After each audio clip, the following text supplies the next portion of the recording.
La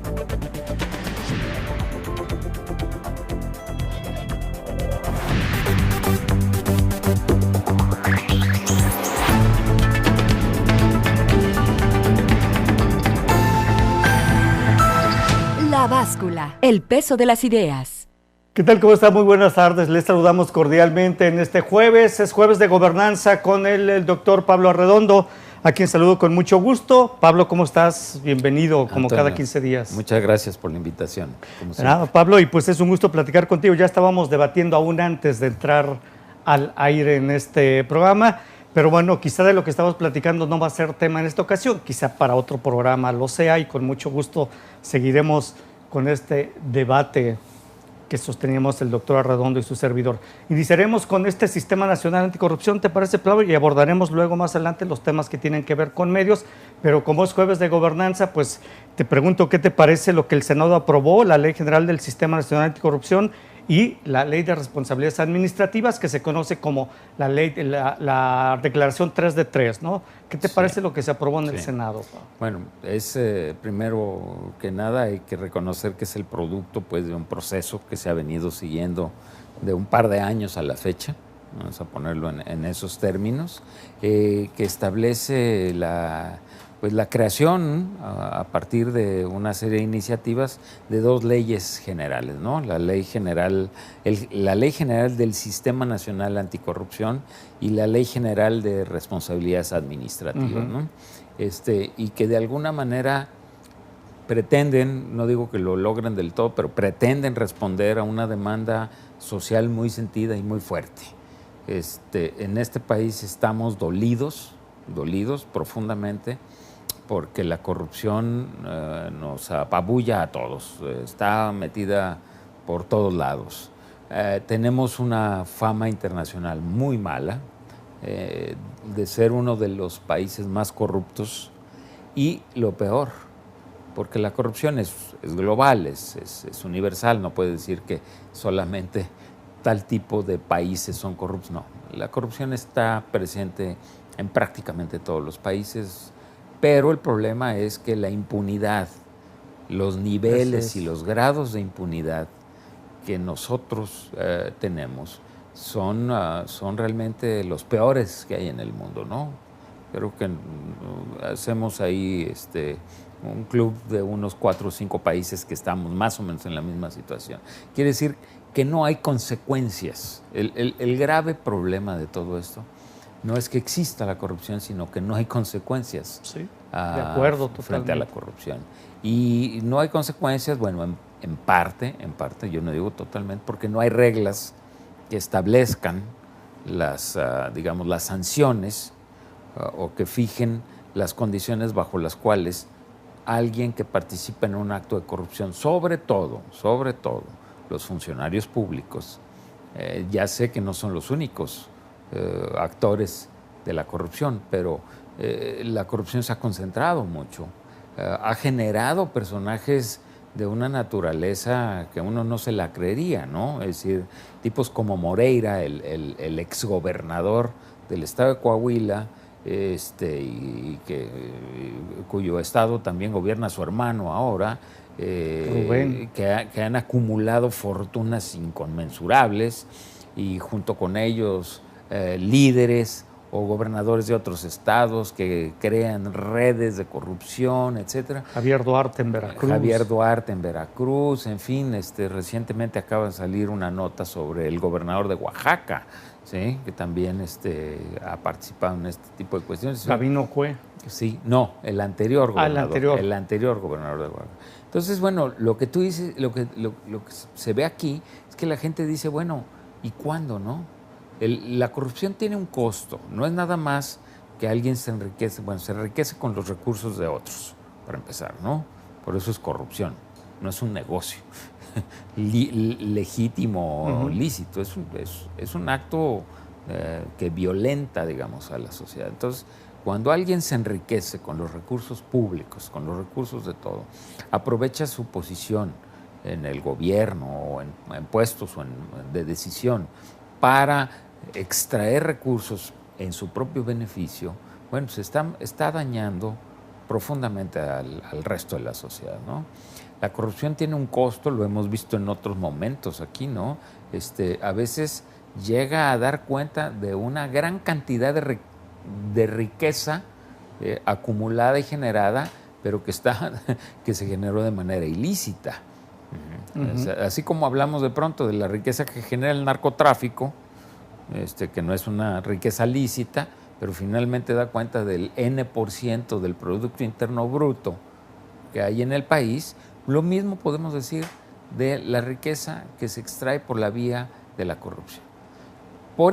En ese sentido, yo creo que el esfuerzo es muy loable, es muy importante. Hay una demanda seria de la población de decir, ya basta, ya estamos hartos de que nos roben, ¿no? Y que no haya ninguna consecuencia. Bueno, hasta ahí va la buena noticia, ¿no? Bien. Se supone que este nuevo sistema, entre otras cosas, está incorporando, bueno, primero está organizando a todas las instancias que de una u otra forma a nivel federal intervienen para evitar los actos de corrupción, ¿no? Es decir, está coordinando los esfuerzos de todos. Por eso se genera una coordinación general. Y está considerando la posible participación, no la posible, la participación de ciudadanos en este ejercicio de observación, de monitoreo y de posibles potenciales sanciones a quienes resulten sujetos, ¿no? de la corrupción. De nuevo, hasta ahí va bien, a reserva, de nuevo, de que, por ejemplo, pongo el caso, el órgano ciudadano que contempla la ley no vaya a ser, como han sido, por desgracia, una gran cantidad de órganos ciudadanos, el objeto del deseo de los partidos para colocar a sus piezas ahí, ¿no? El caso de los consejos de electorales, el caso de los institutos de transparencia, el caso de una buena cantidad de las comisiones de derechos humanos, de una buena cantidad de organismos que en principio surgieron como una demanda de la sociedad para que los ciudadanos tuvieran el control y la presencia ahí, pues han terminado siendo los espacios de cuotas para partidos. Y se los negocian para que tú metes a fulano, yo meto a perengano, en fin. Bueno, pero ahí está considerada la participación ciudadana ahí, y esperemos que esa participación ciudadana sea realmente legítima, digamos, con personajes incuestionables, ¿no? Sí, sería lo ideal. Sería lo ideal. Pues todos sabemos ahora en dónde radica la controversia de todo esto, ¿no? En la famosa iniciativa del 3 de 3. 3 de 3. Que es el producto también de una iniciativa ciudadana que convocó más de 600,000 firmas, entiendo, sí. Y que con toda la intención era hacer que los funcionarios declarasen no nada más su patrimonio existente, sino también mostraran públicamente su declaración fiscal y, por otro lado, declararan abiertamente cuáles eran los intereses posibles en los que podrían estar involucrados, ¿no? Vamos a decir que tú eres un empresario refresquero y al mismo tiempo estás metido en, qué sé yo, como diputado en la Comisión de Asuntos Agrarios, pues discúlpame, digo, algo tiene que ver, ¿verdad? O en la de salud, si se quiere regular el tema precisamente. En fin, ¿no? Entonces, bueno, ¿cómo vas a conciliar tus intereses personales con tu función pública? Como se da actualmente, que hay diputadas que son hijas de empresarios del ramo de la televisión y están en la Comisión relacionada con esa área, ¿no? Con los medios de comunicación, Así la es, famosa telebancada, la así telebancada, como fue bautizada concretamente. en su momento, ¿no? Sí, claro, es decir, y entonces la gente por lo menos tendría que saber que ese diputado o ese senador o ese funcionario, además de estar donde está, tiene intereses en otras partes y que su función pública puede afectar de alguna manera a sus intereses particulares, ¿no? Entonces, bueno, yo creo que es una petición, es una demanda lícita, ¿no? Uh-huh. Bastante lícita y legítima y comprensible. Dime cuáles son tus intereses para saber si tu actividad pública los favorece, los perjudica o no los toca. Uh-huh. Porque de ahí se generan muchos actos de corrupción. De acuerdo. Esa es la verdad. Y en el caso de los diputados, yo iría más allá, Pablo. Si se presentan su declaración de interés y hay conflicto de interés precisamente, deberían excusarse de participar en los temas en los que tienen conflicto de interés. Absolutamente. Y que yo sepa, actualmente no se contempla eso. Exactamente. Ahí entonces, es un punto. Esas son zonas todavía oscuras. Uh-huh. Oscuras porque finalmente te dicen sí, claro, es importante. Por ejemplo, en el caso de las declaraciones, de la declaración 3 de 3, bueno, se dice que es tibia la legislación porque no permite que se conozca públicamente la información de los sujetos, digamos, obligados, ¿no? Sí. En este Pablo, caso. pero entonces hacer una pausa y regresamos para seguir platicando sobre este tema, porque efectivamente se aprobó que todos presenten su declaración 3 de 3, pero lo que no se aprobó es que se hagan públicas. Entonces, pues, ¿dónde está el beneficio para el ciudadano, no? Una pausa, regresamos a La Báscula, Jueves de Gobernanza, con el doctor Pablo Arredondo.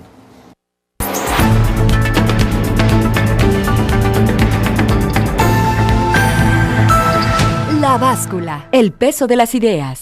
Continuamos en este Jueves de Gobernanza con el doctor Pablo Arredondo. Pablo, nos quedamos en el tema. Efectivamente, se aprobó que todo mundo presente su declaración 3 de 3, pero que no se haga públicas. Entonces hay mucha gente que considera, y concretamente los impulsores de esta iniciativa ciudadana, ley 3 de 3 o declaración 3 de 3, que dicen, bueno, pues es una iniciativa que se aprobó en forma light o descafeinada, ¿no? Porque la sustancia pues, no se va a conocer.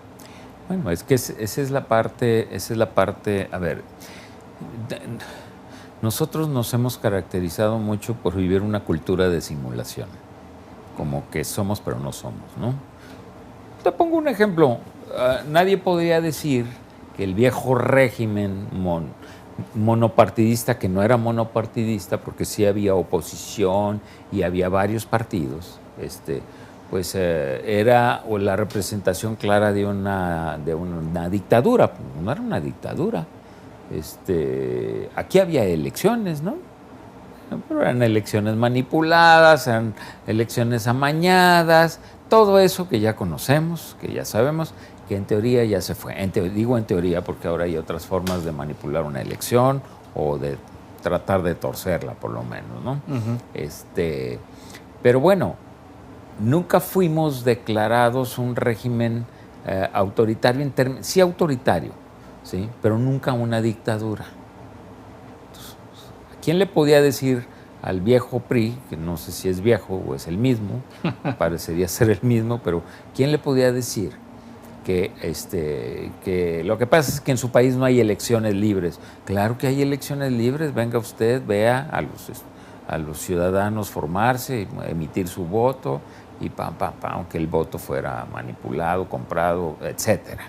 Bueno, y nos acostumbramos a operar en la simulación. Uh-huh, de acuerdo. Y el riesgo es que generemos un sistema nacional anticorrupción y una serie de leyes y las manejemos de manera simulada. Entonces, ¿para qué quieres exigirle a los sujetos obligados, en este caso funcionarios, que entreguen sus declaraciones 3 de 3, si nadie va a saber exactamente si están, digamos, infringiendo la ley, ¿no? Si yo no puedo enterarme que este funcionario cuando entró tenía un patrimonio de 10 y cuando salió tiene un patrimonio de 100. Por lo menos tratar de contrastar si sus ingresos regulares daban para multiplicar por 10 su patrimonio, ¿no? Entonces, bueno, ¿quién entonces se va a enterar de eso? Al parecer se deja como de manera discrecional para que en un momento dado los comités, tanto la Coordinación General como la Coordinación Ciudadana, puedan, bajo ciertas circunstancias, dar a conocer esa información. Pero todo se vuelve de nuevo discrecional. No hay una tabla rasa para todos. También se corren riesgos que en un momento dado se maneje por amistades o enemistades, por premios o castigos, porque en el viejo régimen que yo recuerde, pues, había gobernadores que caían por ineptos y corruptos. Pablo, el argumento que se esgrimió precisamente para que no se hicieran públicos las declaraciones 3 de 3 es que al hacer públicos el patrimonio de algunos de ellos que tienen mucho dinero, pues prácticamente podrían correr el riesgo de ser víctimas de la delincuencia. Mira, es un argumento que en una primera instancia parece válido. Pero todos los ciudadanos estamos sujetos a ser víctimas de la delincuencia. Y ya rastreándole, en serio, sí. Bueno, simplemente habría que preguntarse por qué tal funcionario tiene tantos recursos, tal patrimonio. Bueno, pues a lo mejor porque tiene negocios, bueno, y esos negocios la mayoría hereda de su abuelita, dice, ¿no? Claro. Mira, nadie tenía que conocer a detalle el patrimonio de Jan González para saber que él siguió su máxima, ¿no? Que un pobre político era un político pobre era un pobre político. Y él se dedicó a acumular una gran fortuna desde el sector público. Bueno, por favor, y nunca se le sancionó, por desgracia, ¿verdad? Al contrario, se le premiaba, se le alababa, se le aplaudía, los presidentes lo querían mucho, en fin, todos estos personajes. Entonces la pregunta es, bueno, ¿y por qué tenemos que darle una protección especial a estos sujetos? Si tú te metes a la cosa pública, si te metes a jugar a eso, si quieres, pues tienes que pagar el precio, digamos, ¿no? Y el precio es ese. El precio tendría que ser transparente a tu situación, ¿no? Transparente, por supuesto, simple y totalmente sencillamente. de acuerdo. ¿Sí? El que nada debe, nada teme. El que nada ¿no? debe, nada teme, ¿no? Sí, esa es una parte, Pablo. Y la otra, que también en lo que se aprobó en el Senado de la República, se incluyó a los empresarios en la ley 3 de 3. Y ahora resulta que todos los empresarios, pues que tengan contratos con gobiernos federal o locales y reciban y ejerzan recursos públicos, deberán presentar también su declaración fiscal de intereses y patrimonial. Y los empresarios, por supuesto, como la Coparmex estuvo impulsando esto junto con dos organismos empresariales, pues dicen que es una venganza de los políticos hacia los empresarios. Mira, yo creo que no tendríamos que tratar exactamente igual al empresario que al funcionario. Solamente en los casos donde en efecto hay una vinculación, ¿sí? Y en ese sentido, a mí no me interesa transparentar los intereses de un empresario, ni el patrimonio de un empresario que no tiene que ver directamente con la función pública. A ver, ¿qué me interesa a mí saber exactamente? Este señor o esta empresa obtuvo una concesión X, la que haya sido, a través de un procedimiento. Lo que yo necesito saber es que ese procedimiento sea realmente legal, ajustado a la ley, se haya ajustado perfectamente a la ley, que no haya forma de coludir, digamos, el interés de uno con el otro. Esa es la verdad. Yo creo que en ese sentido los empresarios tienen parte de la razón. Lo que no podemos ignorar, y lo hemos comentado tú y yo, es que en efecto hay muchos capitales privados que se hicieron a la luz de lo público. Así es. Yo hablaba hace rato del profesor Jan González, pues que entre otras cosas tenía intereses muy desarrollados en empresas constructoras, ¿sí? Y bueno, pues ahí resultó, ¿no? Resultaron grandes beneficios para un personaje como él. Y todos conocemos el caso de algunos empresarios privados que se han beneficiado tremendamente de las decisiones que se toman en el sector público. Y entonces han podido hacer desarrollos, han podido hacer una serie de cosas, ¿no? Empresas de un tipo, del otro. Bueno, yo creo que como ciudadanos lo que nos interesa es, en esa parte donde interviene lo público, habría que ser profundamente transparentes. No tanto si el empresario, porque esa es la parte que se siente como de revancha. Si al empresario pero le aquí pides concretamente en contratos donde hay recursos públicos, pues sí, no creo que es válido, creo yo. Lo que es válido no es que le pidas su declaración patrimonial. Lo que es válido es que le exijas a él que demuestre, junto con las autoridades, que el procedimiento que lo hizo beneficiario de una concesión, la que haya sido, estuvo apegada a la ley. Te pongo un caso, a ver, realmente, bueno, yo lo quisiera ver, si a los empresarios del transporte público en Guadalajara los van a hacer que presenten sus declaraciones 3 de 3. Aunque en el fondo todos sabemos que han sido los beneficiarios de decisiones gubernamentales que les han permitido hacer un gran negocio, no en beneficio, por desgracia, de la población, sino más bien un negocio muy cuestionable, muy chafa, a partir de una necesidad muy sentida, que es la necesidad de la movilidad, ¿no?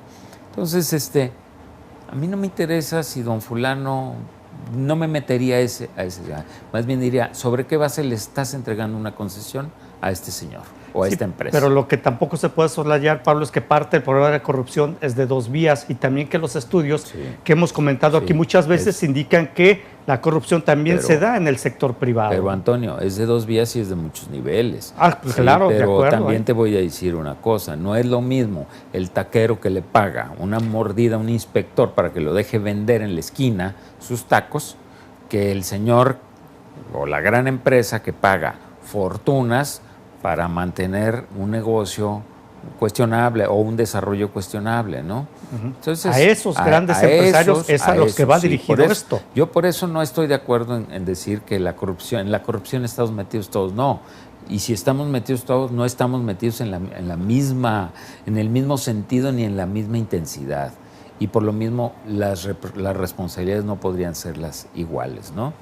Pero sí estoy convencido de que hay que transparentar las relaciones entre empresa privada y decisiones públicas. Eso es lo que creo que hay que hacer. Habría que transparentar, Pablo, el conflicto de interés en empresas que participan en licitaciones, porque se puede dar el caso de que el directivo o los accionistas de alguna empresa tengan pues mucha relación con quienes están ejerciendo cargos públicos importantes en ese momento. Absolutamente. Bueno, quizá eso se refiere a esto, ¿no? No, bueno, sí, pero no sé si se resuelve con la declaración de 3 de 3. Es que yo creo que la corrupción no se va a resolver con un sistema nacional anticorrupción ni con declaraciones 3 de 3. No, la corrupción se va a resolver, bueno, cuando se castigue la impunidad, Pablo, y haya todos los funcionarios corruptos están en la cárcel, en ese momento comenzará a quizá inhibirse la corrupción. Bueno, inhibirse, no va a acabar. Así es. No va a acabar, pero sí se va a inhibir, ¿no? Es decir, tenemos casos ejemplares.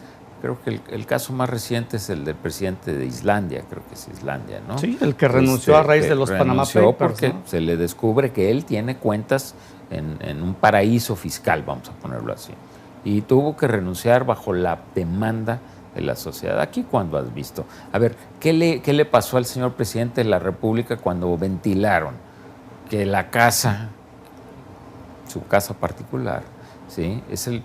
Finalmente se la vendieron en condiciones que ya quisiéramos que te la hubieran vendido a ti o a mí, ¿verdad? Pues y a un precio tan extraordinario que, bueno, te hace sospechoso. ¿Qué sucedió? Bueno, pues lo que hizo fue castigar a los informadores que se dedicaron a ventilar ese caso, ¿verdad? Nada más. Bueno, pues entonces, por eso es difícil a veces creer que esto va a cambiar las cosas. Quizá ese empresario no hubiera podido participar si se le hubiera aplicado esto que se está aprobando, ¿no? Creo yo que en ese sentido va. Evitar estos conflictos de interés, que si bien no podemos decir que son ilegales, pero sí son antiéticos. Pero totalmente. No, claro, el empresario pudo Ese haber sí. vendido la casa en $1. Claro, Tenía claro. el derecho de hacerlo. El problema sí es que resulta que es el empresario que a su vez resultó beneficiario de Exacto. una serie de proyectos públicos, ¿no? Sí. ¿Sí? A lo O sea, mejor de esta desarrollo reforma público. va encaminada en ese sentido para los No, empresarios. ojalá, Pablo. ojalá, insisto, ojalá. Es decir, en la medida en que le bajemos a la presión, porque la corrupción de veras ya nos desbordó. Yo ahí estoy totalmente de acuerdo contigo, Pablo, mira, en que ya urge acciones severas. contra tenemos eso. una imagen internacional tan triste, ¿no? Es decir, de un país donde la corrupción campea por todos lados, donde la inseguridad campea por todos lados y donde la impunidad es absoluta. Entonces, ¿qué es esto, no? Es la tierra de nadie, es el viejo oeste, el salvaje oeste, ¿no? Sí. Pablo, vamos a hacer una pausa, regresamos a La Báscula, Jueves de Gobernanza, con el doctor Pablo Arredondo.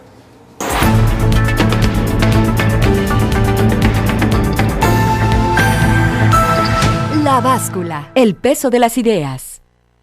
Continuamos en este Jueves de Gobernanza con el doctor Pablo Arredondo, que, como usted sabe, él es el director del Instituto de Investigación en Innovación y Gobernanza de la Universidad de Guadalajara, especialista además en comunicación, y recientemente el Reuters Institute, o el Instituto Reuters, publicó el Digital News Report 2016, que es uno de los estudios pues, más importantes sobre medios de comunicación en el mundo. Es una encuesta que se realizó en 50,000 consumidores de noticias online en 26 países.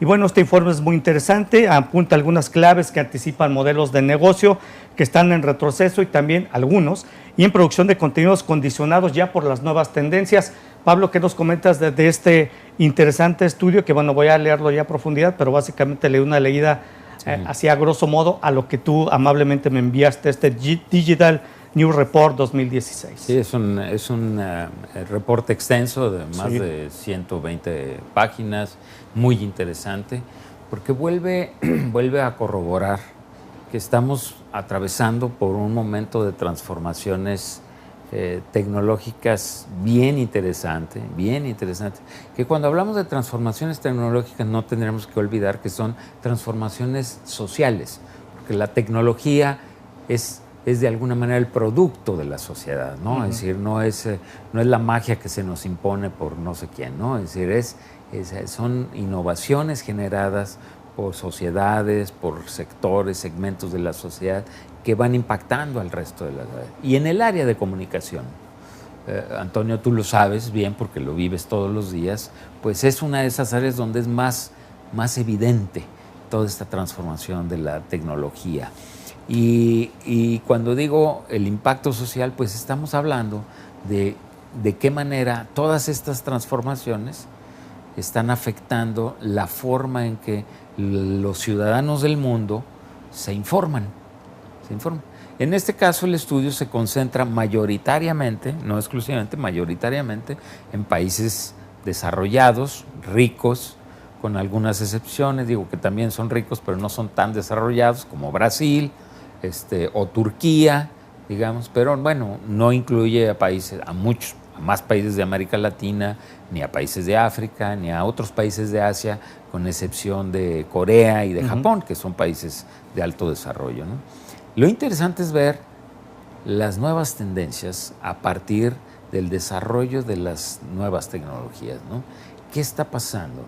¿Qué está sucediendo, ¿no? Y cómo las formas novedosas de información están impactando a las viejas formas de información, ¿no?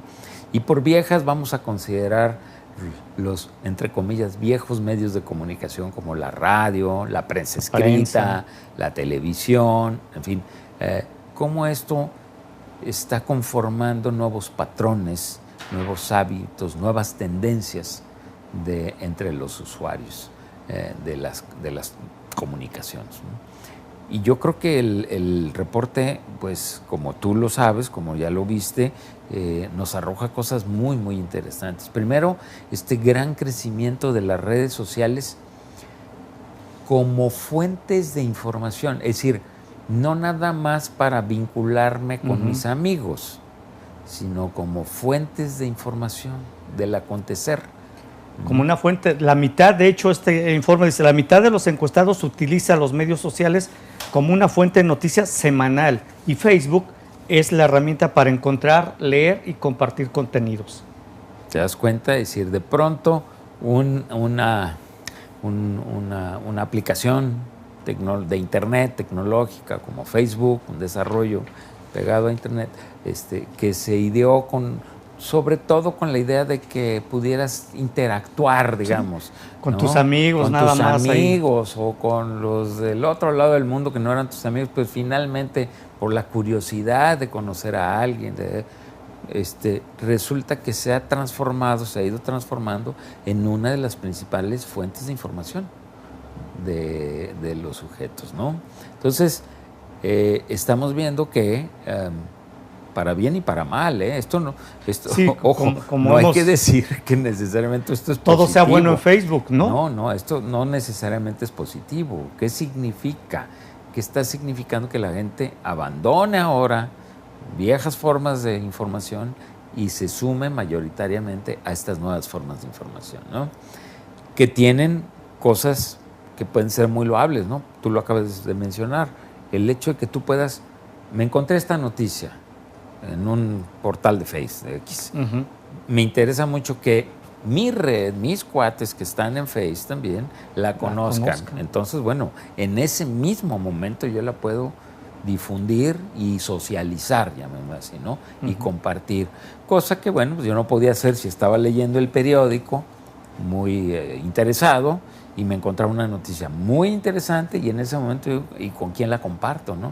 Quizás si en el café donde yo estoy leyendo el periódico hay alguien más, pues pueda platicarla, pero hasta ahí, ¿no? Entonces, bueno, estas son bondades, llamémoslas, adscritas a las nuevas tecnologías.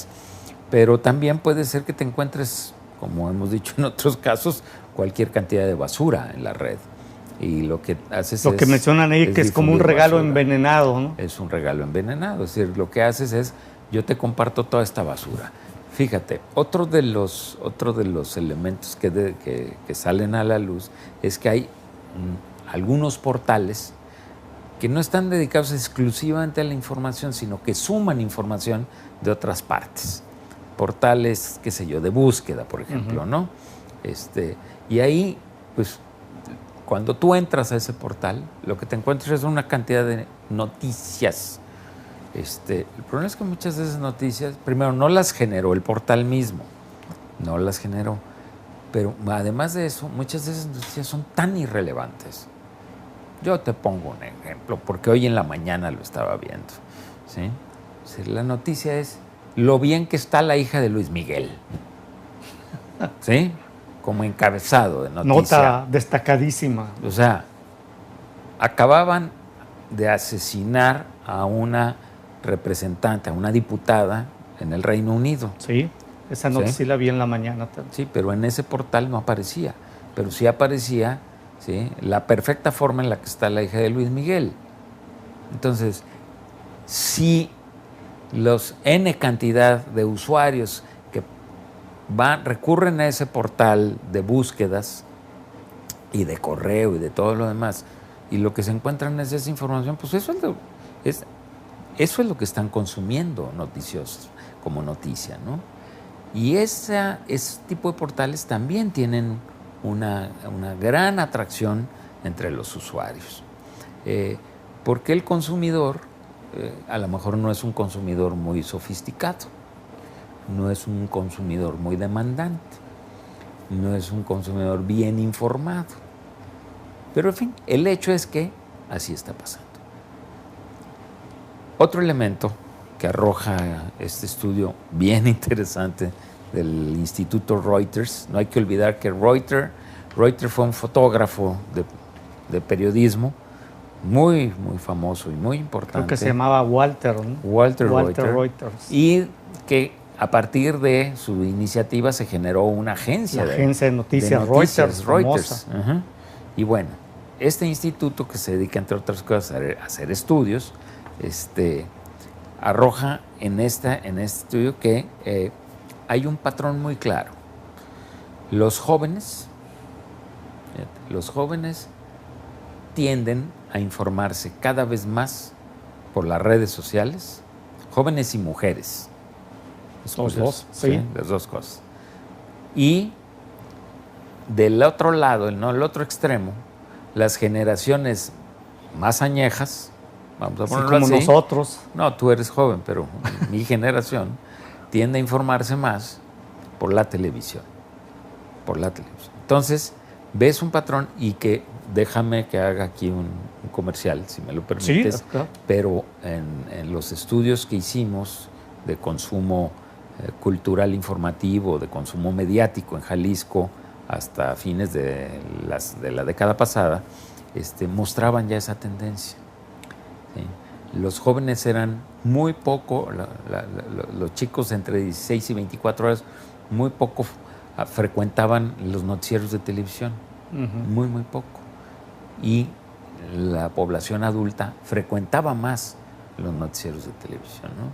Entonces, estas mismas tendencias se están viendo reflejadas actualmente con la abrumadora presencia de la nueva tecnología y de las redes, ¿no? Entonces, estamos viendo un nuevo patrón de información. Son los jóvenes, fundamentalmente. Sí, de hecho, este informe dice que los jóvenes entre 18 y 24 años, mujeres y jóvenes, son las que más se informan en los medios sociales y las personas, más que la propia televisión, ¿no? Que está siendo utilizada por adultos. Por adultos. Y la otra cosa, porque esto está impactando a todos, ¿no? Entre otras, a ver, por ejemplo, la radio prácticamente, nos guste o no, en estos escenarios, fíjate que estamos hablando de escenarios del primer mundo, en donde la penetración de Internet varía entre el 90 y pico % y el 60%, vamos a ponerlo así, ¿no? Pero podría sacar un promedio que ande por el 80% de penetración en Internet en esta sociedad, ¿no? Son sociedades acostumbradas a la lectura de periódicos.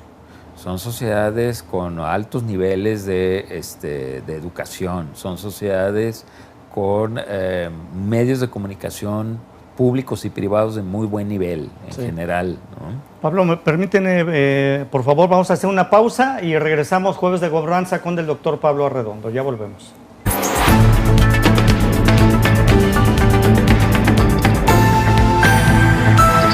La báscula, el peso de las ideas.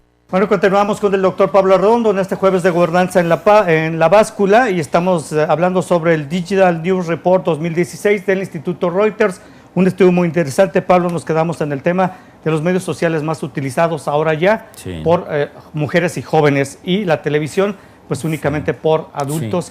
Y bueno, incluso se señala que la televisión ha resistido quizá un poco más este embate de los medios digitales que incluso la prensa, ¿no? Absolutamente. Lo que yo te decía, estas nuevas tendencias pues se dan en el contexto de los países desarrollados. Los países desarrollados, donde hay fuertes medios de comunicación. Fuerte penetración de Internet. Fuerte penetración de Internet, pero también fuerte presencia de la televisión, hábitos de lectura bien arraigados y todo lo demás. Sin embargo, pues en efecto, todo esto está afectando los viejos esquemas de producción de información.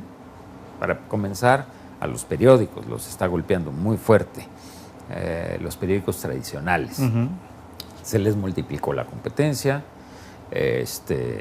los costos son mucho menores operando en la red que en el mundo análogo, ¿no? Es decir, en el papel. En fin, hay más atractivo para los jóvenes de remitirse al mundo digital que al mundo analógico. Estamos viendo pues una serie de transformaciones que además se manifiestan, como ya lo vimos en algún momento, ¿no? Hay periódicos que ya definitivamente decidieron concluir con su edición de papel impresa y mantener su edición digital. El The Guardian en Inglaterra es uno de ellos, ¿no? Y por ahí iremos viendo más y más y más. Fíjate que el New York Times en alguna ocasión quiso hacerlo, tender más hacia lo digital, pero regresó ya a lo tradicional, porque hubo algún cambio de dirección por ahí, le resultó bien, y ahora están haciendo compatibles ambos contenidos. Por lo pronto no hay periódico digno en el país o en el mundo que no tenga su portal digital. Todos, de hecho, deben tenerlo todos. Su versión, ¿no? En papel. Todos, absolutamente todos, ¿no? Y en el mundo, ¿no? ¿Cómo se va a imponer uno? ¿Cómo va a diluirse el otro? Bueno, todavía está por verse. Lo que sí es que esto está cambiando los modelos de negocios también. Es que, digo, tú y yo lo podemos ver desde el punto de vista muy periodístico, informativo, pero también estos medios, pues, sobreviven por la venta de publicidad. Una de las cosas que arroja de manera muy interesante el estudio es que se han multiplicado los bloqueadores de anuncios digitales. De hecho, eso tiene en pánico a los editores. Exactamente. Porque resulta que tú abres de pronto una página y ¡pum!, te aparece un anuncio. Tú no lo pediste nunca, ¿verdad? ¡Pum! Llega a ser bastante molesto. Sí. Entonces resulta que hay quienes te dan la opción de que lo borres, ¿no? Que lo excluyas o lo quitas o te esperes 3 segundos o 5 segundos para que desaparezca, si tú lo quieres quitar. Pero el hecho es que nos están imponiendo, vamos a ponerlo así, como audiencia, como usuarios de las tecnologías, nos están queriendo imponer el modelo del consumo publicitario. Y ahí están dándose resistencias. Eso es una de las cosas más interesantes también que arroja el estudio, cómo hay una creciente tendencia a rechazar la publicidad. Sí. El problema es que los medios viven de eso, viven de la publicidad. Exacto, y hay algunos medios, Pablo, por ejemplo, en medios digitales, si es de algún periódico y te ponen el video, si tú quieres ver el video, primero, y no puedes quitarlo, tienes que ver el spot publicitario. Claro. ¿No? Así. Si tú te regresaras 10 años atrás, te encontrarías que nada de eso existía en la red. La red ya existía y muchos portales ya existían, pero eso no existía. Crecientemente la publicidad está incursionando, de maneras que tampoco acaban de cuajar, porque yo creo que los publicistas y los medios tienen que entender que la gente tiene una aversión a la publicidad, por lo menos a la que te imponen de esa manera, ¿no? Entonces, bueno, estos estudios se están dando cuenta de estas tendencias que se están viniendo en cómo la televisión ha sido impactada, que como bien dices tú, no es tan impactada. Hay algunos estudiosos y analistas de la comunicación que te dicen que en realidad el nuevo modelo dominante de comunicación se va a conformar por 2 ejes que van a estar conectados entre sí, pero al mismo tiempo van a tener sus singularidades, que es la televisión y el Internet. Claro, cada uno con sus maneras específicas, ¿no? También la televisión está evolucionando, va evolucionando, ¿sí? Porque ahora, bueno, resulta que tú, por fortuna, ya vas a poder ser el dueño de tu voluntad televisiva, o ya puedes serlo, ¿no? Ya lo eres. Ya puedes ver la televisión a la hora que tú quieres, donde tú quieres y lo que tú quieres. Y cómo se multiplican los canales, bueno, eso suena muy bien. Aunque el 80% de los canales siga siendo basura, ¿verdad? Pero en fin, ahí están, ¿no? Pero ya puedes elegir entre los que no son basura o los que tienen poquita basura, nada más. O entre la basura A y la basura B, también digo. Pero nuevamente no depende tanto del medio, ¿sí? Como del sujeto. El sujeto que opta, que tiene un criterio y que decide, a mí no me interesa ver, ¿cómo se llama esta señora de América? No sé cómo le llaman. Laura. Laura de América. Laura. La señorita Laura en sus 25 versiones en los 33 canales nuevos, ¿verdad? Porque los va a ver. La señorita Laura va a estar ahí metida. Sí, la misma basura, pero multiplicada en 33 canales. Oye, esa basura te la multiplican por 3 actualmente en los sistemas de cálculo, porque dice -2 y luego -1. O sea, que ahí está, ¿no? Entonces, bueno, tampoco sin ser ingenuos, lo que sí es cierto es que si hay una multiplicación de canales, hay una oferta que cada vez, si tú tienes el criterio de selección, pues te puedes enriquecer muchísimo, claro, ¿no? Es como nos sucede a nosotros, que nos acostumbramos a leer quizá los 3 periódicos locales y uno nacional, pero ahora, bajo ese hábito, y gracias a la tecnología podemos leer 5 periódicos internacionales. Y entonces es una maravilla que tú te levantes y con tu tableta o tu computadora o tu celular, que ese es otro de los hallazgos interesantes. Así es. ¿Sí? Es el uso de smartphone para consultar noticias va en aumento. El smartphone se está convirtiendo en el medio, ¿sí? Entonces resulta, de nuevo, que esta libertad que tienes como consumidor para irte al parque, estar en la calle, en la banqueta, en el café, en tu casa, donde tú quieras, con tu teléfono, y poder estar conectado en esos términos, ¿no? Conectado informativamente hablando. Nueva tendencia. 53% de hecho de quienes participaron en esta encuesta utilizan a los teléfonos inteligentes como fuente de información. Sí. Y otra de las hallazgos interesantes es que, tratándose de países desarrollados, los contenidos audiovisuales no son todavía los más predilectos. La gente sigue leyendo. Eso es bien interesante. Le da prioridad al texto, eso es bien importante. La gente le da prioridad al texto, pero hablamos de países donde se lee de veras, ¿no? Prácticamente todos los países de Europa, o la mayoría de países de Europa, Estados Unidos, Canadá, Australia, este tipo de sociedades, ¿no? Que tienen hábitos muy arraigados en la lectura. De hecho, el porcentaje es alto, el 78% le da prioridad al texto, eso arroja este estudio. Lo cual, quizás si lo hacemos en México... Yo creo que sería la inversa, ¿no? Sería la inversa, es muy probable que fuera la inversa. Lo cual nos habla de que claro que hay tendencias globales, pero no es lo mismo en un lado que en otro, ¿no? De acuerdo. Se manifiestan de manera diferente. Lo cierto es que estamos inmersos en esta gran ola de innovación tecnológica que está impactando a las sociedades en todas partes y a muchas actividades, y en este caso a los productores y difundidores o difusores de información noticiosa, ¿sí? Es decir, que se tienen que estar preguntando, ¿y ahora cómo le vamos a hacer? Sí, de acuerdo.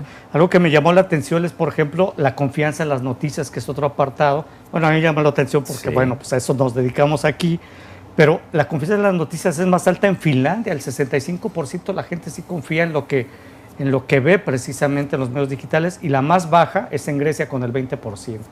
Mira, lo que pasa es que en Finlandia probablemente el periodismo chayotero no existe.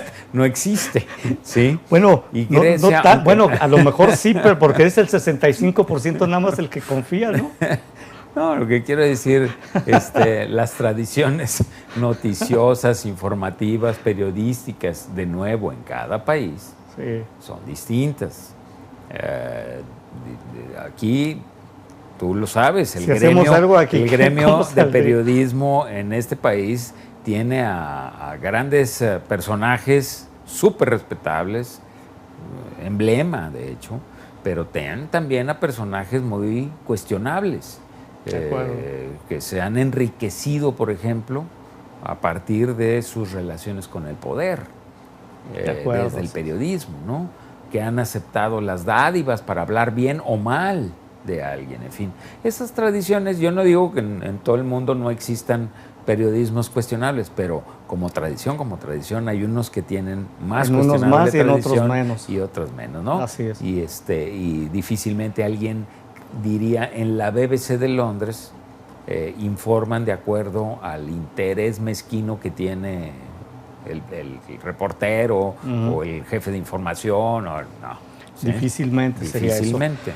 Bien, Pablo, pues llegamos al final y se nos quedó, como siempre, algunos temas. Por ejemplo, Netflix hizo un estudio a raíz de que hablabas de que ya cualquiera puede ver lo que quiera y del momento que quiera. Hizo un estudio sobre por qué son adictos a las series. Es un estudio, obviamente, con base a los contenidos de ellos. Sí, por qué somos. Y bueno, en otra ocasión hablaremos de este tema, y también hay un estudio un artículo que me pareció interesante, que las redes sociales también, los contenidos de Internet, están formando guetos entre quienes ya estamos más informados que los que no. Creo que es bien importante. Bien importante. Ojalá tengamos la oportunidad de platicarlo, sobre todo esto último. Lo otro también es interesante, pero sí, pero está más como desde el punto de vista comercial que le conviene a Netflix, ¿no? Concretamente. Pablo Arredondo, muchas gracias por estar con nosotros. Te agradezco. Al contrario, Antonio, como siempre, muchas gracias. Muchas gracias, y muchas gracias a usted. Que pase muy buenas tardes.